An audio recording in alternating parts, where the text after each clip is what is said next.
Bonjour, bienvenue. Alors je vais être obligée d'éteindre mon petit ventilateur pour pas que ça fasse trop de bruit. Donc bienvenue, je m'apprête à faire énergie pour la semaine du 5 août. Énergie générale, bien évidemment, comme toujours. Donc ça peut te parler ou non. Donc prends ce qui résonne avec toi et laisse si ça résonne pas avec toi. C'est peut-être que le message ne t'était pas destiné, tout simplement. Donc là, j'ai commencé comme toujours, j'ai pris un peu d'avance en prenant les cartes du Tao. Et là, pour changer, cette semaine, on va prendre l'oracle de la Sibylle.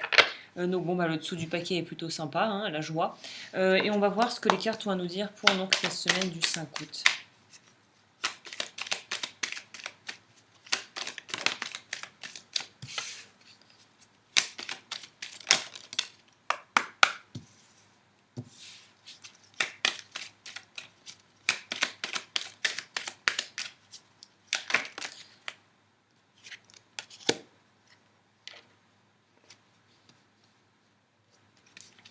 Évidemment, j'expliquerai les cartes, hein, donc ne t'inquiète pas, il y en a qui font un peu plus peur.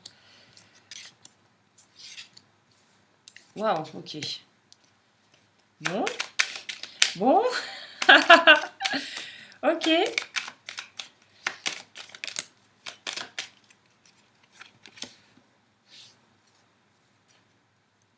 Ok.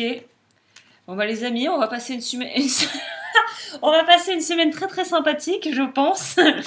Alors, on va commencer bien sûr avec le Tao et ensuite je t'explique ce que je vois avec l'oracle de la Sibylle. Mais c'est intéressant, hein. Donc je pense que cette semaine va être assez intéressante. Donc là, on commençait avec le Tao. Oui, non, oui, parce que ça, je me fais rire toute seule. Donc, cette semaine, on travaille sur les vieilles blessures. Cette semaine, c'est la semaine. De toute façon, pour ceux qui n'ont pas vu, je te recommande peut-être de voir le tirage que j'ai fait par rapport à la nouvelle lune. Et en fait, j'ai l'impression que c'est dans la continuité. Et là, c'est la semaine, à mon avis, de mise en marche de certaines prises de conscience ou d'un certain travail intérieur qu'on va commencer à faire sur des choses qui ont pu nous blesser et nous empêcher d'avancer. Et là, on voit bien qu'elle fait le tri entre son petit arbre et elle laisse derrière elle ce qui est mort, le bois mort et qui n'est plus utile. Et elle a décidé de changer l'endroit où elle va planter son arbre dans un endroit où il y a plus déjà, où on sent que le terrain est un peu plus fertile et plus en croissance que là. Donc là, on sent qu'on laisse quelque chose qui était obsolète et qui était peut-être potentiellement toxique, quel que soit le domaine, que ça soit privé ou professionnel, et on décide d'aller planter son petit arbre et d'en prendre soin un peu plus loin. Donc là, on est dans une idée quand même de devoir vraiment prendre le temps pour soi, de pouvoir faire une analyse approfondie de ce qui nous est arrivé pour ne pas reproduire les mêmes erreurs. C'est-à-dire que là, si tu retournes là pour essayer de planter ton arbre, il y a peu de chances que ça prenne aussi bien que si tu trouvais un endroit adapté. Donc là, pour moi, spontanément, ce qui me vient, c'est environnement, ton environnement de vie, c'est-à-dire l'endroit où tu vis, ton lieu de vie, l'environnement dans lequel tu es. Est-ce que tu es entouré de personnes qui te font te sentir épanoui, qui te font te sentir bien dans ta vie, dans ta peau? Est-ce que tu aimes ton travail? Est-ce que ton alimentation te convient? Est-ce que tu as des problèmes de santé? Là, il y a vraiment un truc à voir au niveau déjà du corps et de l'environnement. Là, c'est ça que je ressens pour celle-ci. Il y a la notion de guérison, ils disent, mais moi je pense plutôt que certes il y a la guérison, mais pour pouvoir restaurer l'équilibre, il y a des choix à faire au niveau vraiment santé et physique, endroit où tu es et personne qui est autour de toi. Il y a un gros... il y a du ménage peut-être à faire pour certaines personnes de ce côté-là. Et ce qui me fait vraiment aller dans ce sens-là, c'est que j'ai sorti le vagabond il n'y a pas longtemps, il me semble, hein. On est dans une idée, encore une fois, d'être dans une espèce de pèlerinage, de quête de vérité, de quête de découverte de soi. Et comme on voit, le personnage, c'est un peu comme l'ermite dans le tarot. Il a confiance en lui, en tout cas, même s'il doute un peu de ce qu'il fait, il y va. Mais là, pour moi, l'ermite ne doute pas. L'ermite, il va, même s'il va dans l'inconnu, il sait pas où. Voilà, le chemin est brumeux, mais on avance. Donc de toute façon, il y a une notion de, même si tu as l'impression de faire du surplace et que les choses stagnent, ne te fie pas aux apparences, ça avance même si tu ne vois pas les résultats dès aujourd'hui.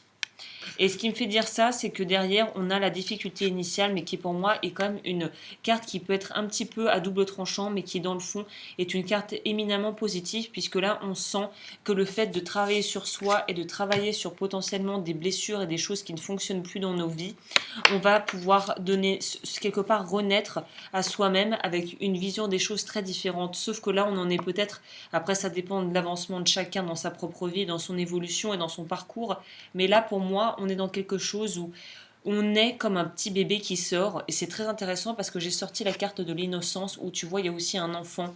Là on est au niveau du troisième œil et on voit l'innocence, l'enfant, c'est cette espèce de pureté de l'enfance, de non-jugement et en même temps de maturité, c'est-à-dire que on arrive à un point où on renaît à nous-mêmes sous une autre forme quelque part ou avec une autre énergie et avec une certaine comment on dit, spontanéité, il y a quelque chose de très organique, comme les enfants. Les enfants, ils mentalisent pas les choses, ils vivent le moment présent, ils sont là tout de suite, ils sont pas dans 5 ans, dans 2 ans, dans 3 ans, dans 2 mois, ils sont maintenant. Il y a cette idée d'être dans une certaine forme d'innocence qui est différente de la naïveté, je tiens à le souligner. On est dans une forme d'innocence, il y a une certaine bienveillance et il faut écouter si tu, si tu as peur, mais au fond de toi, tu sens que les choix que tu fais ou que tu comptes faire ou que tu veux faire résonnent avec toi et sont justes, bah vas-y quand même, quoi.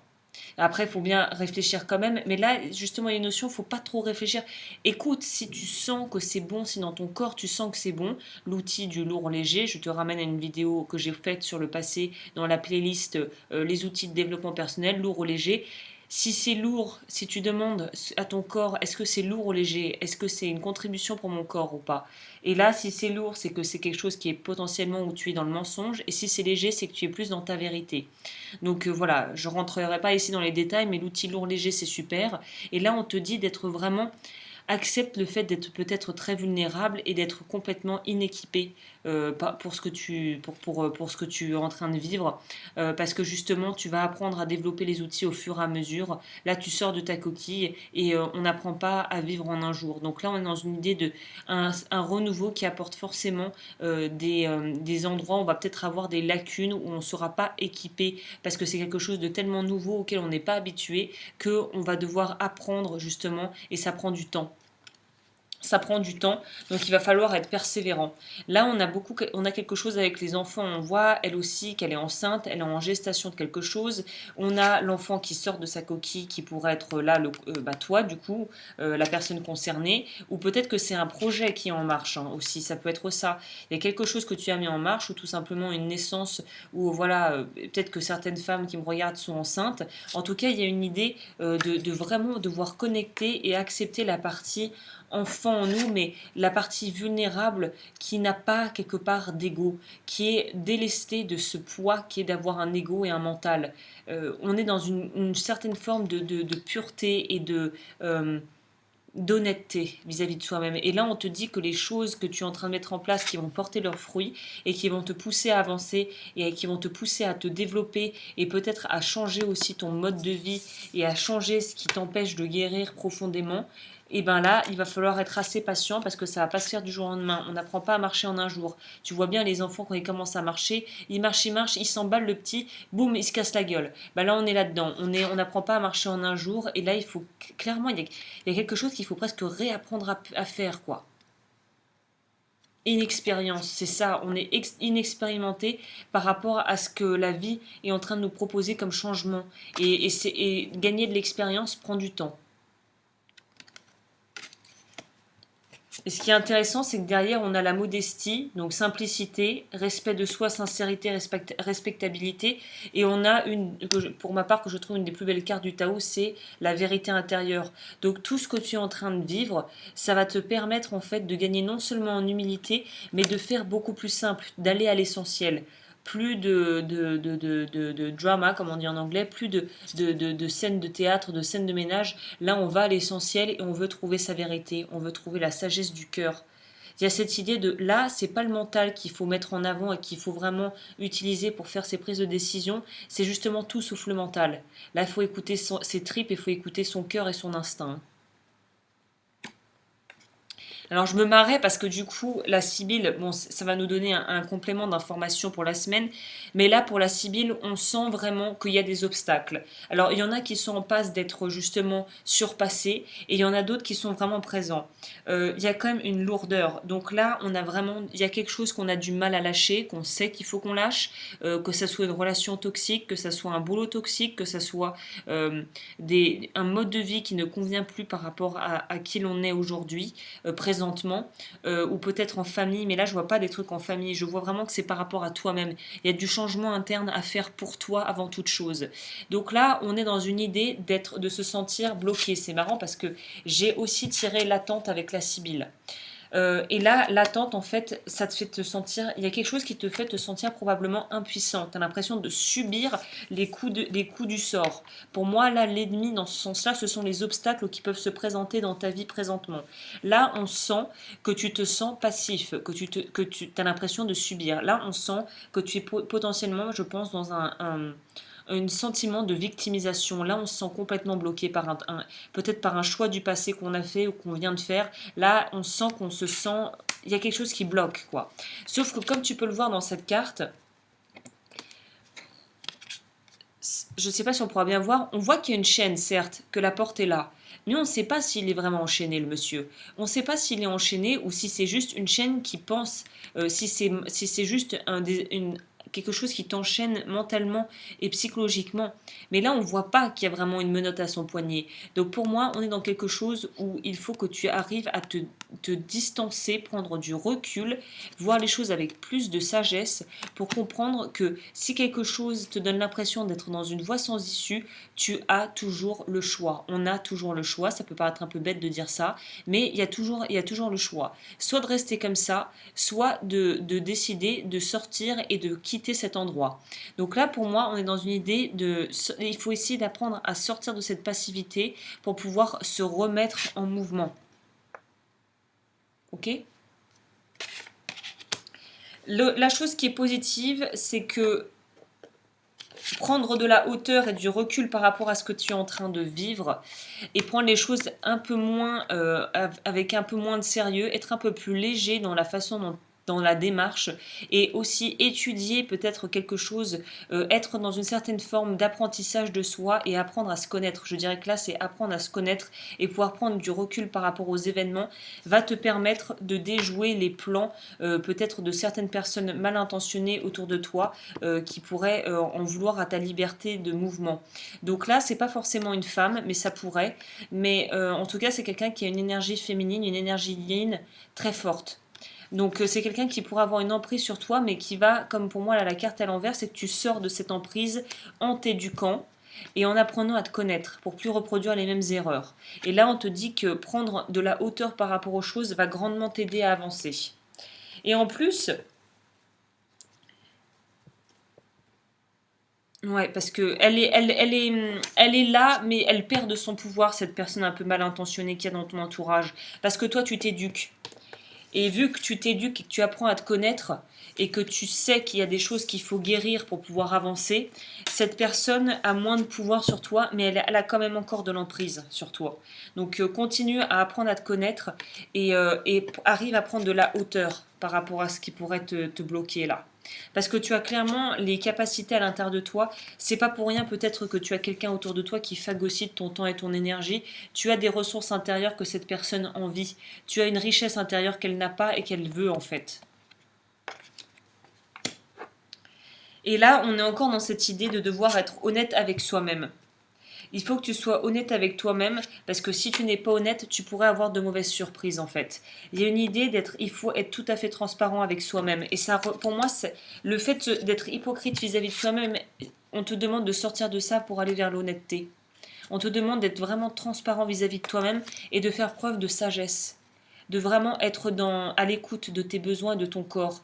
Là, il faut que tu sortes de la... Il y a quelque chose par rapport à toi-même ou une situation relationnelle dans laquelle tu es où tu n'es pas honnête avec toi-même par rapport à cette histoire.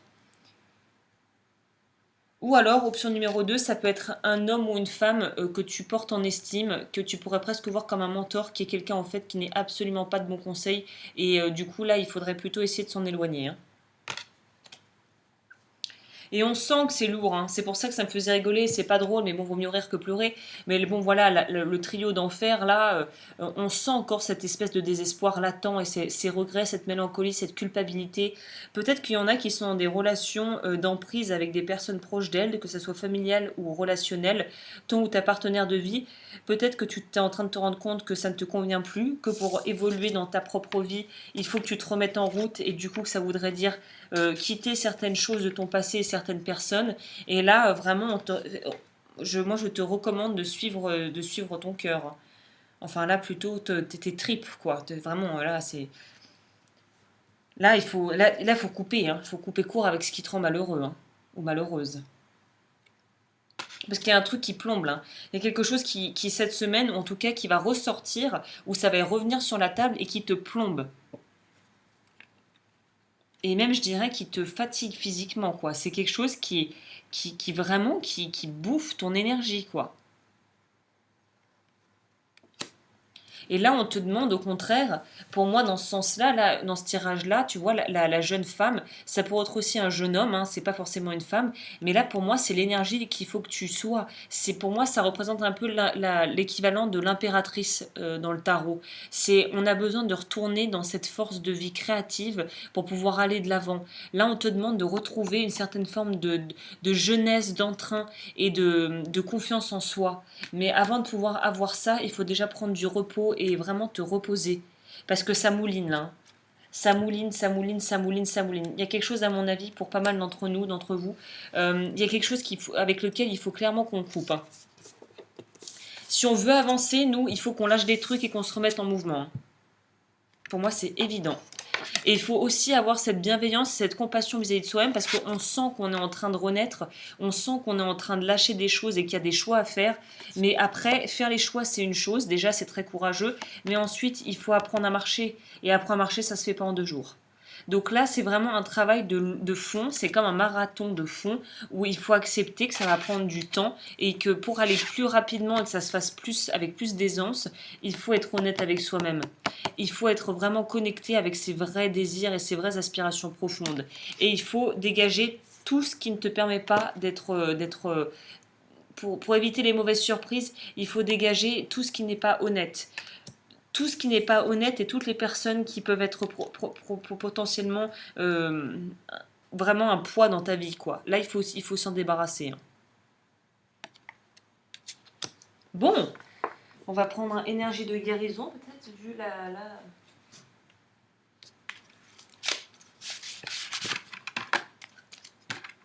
Il y a un truc qui bloque. Il y a quelque chose qui te fait sentir dans un état d'impuissance et d'attente. Sauf que là, on te dit que le changement, il vient de l'intérieur. Il vient de toi. Il vient pas de l'extérieur. C'est ça qu'il faut bien comprendre. Ça vient de toi. Donc là, il faut arrêter d'attendre que l'aide vienne de l'extérieur parce qu'elle viendra pas de l'extérieur.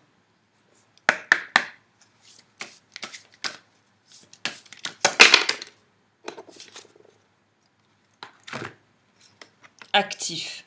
Tu vois, je te disais, Je suis constamment dans l'action divine, je suis consciente de mes pensées et en contact avec mes forces positives. Je suis à l'écoute de mon cœur dans mon désir de voir la lumière se manifester. Mes découvertes intérieures me servent à faire face aux tests que l'univers m'envoie pour grandir. Couleur rouge, chakra racine, il me semble. Enfin, ça c'est rouge, ouais. Donc je crois que c'est le chakra racine, ou c'est un peu orangé. Enfin bon, c'est le chakra racine, c'est celui qui est au niveau des organes génitaux. C'est tout ce qui est en rapport avec les besoins primaires de sécurité et de protection. Tout se transforme en lumière. Par les actions que je pose pour m'améliorer tout en accueillant chaque étape de la vie positivement, je transforme toute noirceur autour de moi et en moi en lumière. Je me permets de grandir et de devenir plus fort. Le choix, je choisis de vivre dans la sérénité, la lumière et de m'alimenter en énergie positive. Peu importe ce que je vis, je choisis d'être heureux. Je m'élève au-dessus de la peur et je dirige mes pensées vers Dieu. Donc on en revient avec cette idée de s'élever et d'aussi voir les qualités intrinsèques qu'on a à l'intérieur de nous, les dons presque. J'apprends à m'aimer, je choisis de voir le beau en moi, ma richesse réside en mes qualités, je transforme mes faiblesses en force, je réalise que je suis un être de lumière et je me permets de briller de tout mon être. Tu vois, je te disais par rapport à le fait de accepter de briller, accepter ses dons, accepter quelque part le cadeau que tu es pour le monde et ne pas dévaluer ça. Et après, si je prenais mon petit oracle que j'adore des plantes,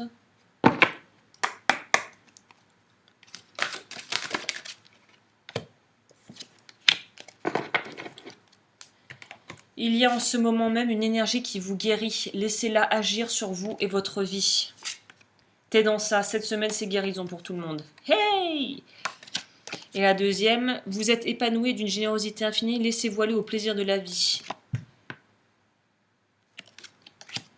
On va lire la première.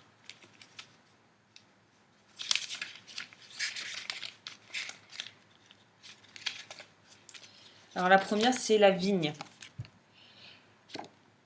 Origine, Europe, Asie occidentale, Afrique. Symbole d'abondance, depuis l'Antiquité, la vigne fut attribuée à la divinité grecque Dionysos, dieu de la vigne et du vin.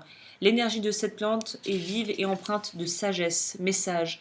On vous indique que vous avez récemment reçu ou demandé une aide divine qui travaille pour vous en cet instant même et qu'il est important de garder la foi ainsi que les pensées positives afin de ne pas bloquer le processus enclenché. Affirmation positive, merci pour toutes les aides extérieures qui m'aident à réaliser mes projets de vie et à m'accomplir en totalité. J'ai beaucoup de chance, merci à l'univers. Et la deuxième, pas besoin de la lire. Hein. Bon, je pense que comprendre qu'il faut aussi se faire plaisir, ça fait partie aussi du processus de guérison pour toi. Mais là, ouais, il y a des choses à lâcher, puis il y a des choses à lâcher qui ne te servent plus, mais il faut continuer d'avancer parce qu'on est dans cette voie de la guérison. Pour moi, avec ces deux cartes, on est dans cette voie de la guérison. Et les obstacles qui peuvent arriver sous forme d'événements ou de personnes, il faut en prendre compte. Mais à partir du moment où tu te connaîtras, où tu accepteras de prendre de la hauteur par rapport aux événements et que tu accepteras aussi tes qualités, il y a beaucoup moins de chances de te faire harponner par des personnes qui voudraient abuser de ta confiance. Hein. Voilà, bah écoute, je crois que j'ai fait un tirage assez long, donc je vais m'arrêter là. Bien évidemment, pour me contacter, l'eau-du-feu@gmail.com, tout est dans la barre d'infos. Les dons sont les bienvenus sur Tipeee. Et je te retrouve d'ici, je pense, début de semaine prochaine avec d'autres petites choses que je vais préparer petit à petit. Donc je te souhaite un magnifique week-end, bonne semaine. N'oublie pas, grandir et guérir va prendre du temps, mais t'es sur une voie, on est sur une énergie où on nous invite à aller de l'avant et à vraiment continuer le travail qui a été enclenché. Donc voilà, bah écoute, je te souhaite une bonne semaine et à bientôt.